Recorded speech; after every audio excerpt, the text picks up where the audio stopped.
تو اللہ رب العزت نے جس طرح الذی کو سبحان کے ساتھ خاص کر لیا،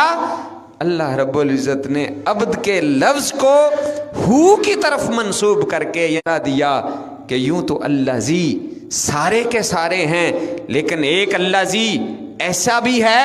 کہ جو ہر قسم کے نقص، ہر قسم کے عیب، ہر قسم کی کمزوری سے پاک ہے۔ یوں ہی بندے تو سارے ہی بندے ہیں، لیکن ایک بندہ ایسا ہے کہ جو مخلوق ہونے کے اندر ہر قسم کی نقص سے پاک ہے، ہر قسم کے عیب سے پاک ہے، ہر قسم کی کمزوری سے پاک ہے، ہر قسم کی نقص کے عیب سے پاک ہے۔ اور وہ ایسا بندہ ہے کہ جس کے بارے میں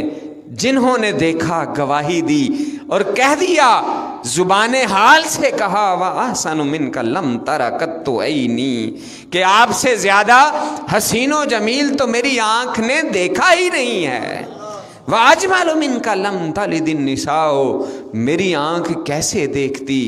آپ سے بڑھ کر حسین تو کسی ماں نے پیدا ہی نہیں کیا۔ وَأَجْمَلُ مِنْكَ لَمْ تَلِدِ، پیدا ہی نہیں کیا۔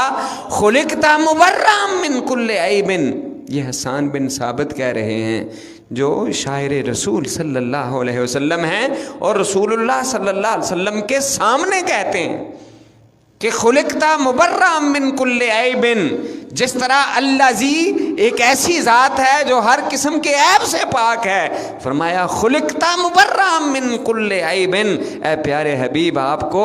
اللہ تعالیٰ نے ہر قسم کے عیب سے پاک پیدا کیا ہے۔ اور یہی نہیں، فرمایا مجھے ایسے لگتا ہے کأنک قد خلقت کما تشاء، اے پیارے حبیب جیسے جیسے آپ نے چاہا رب نے ویسے ویسے ہی آپ کو بنا دیا۔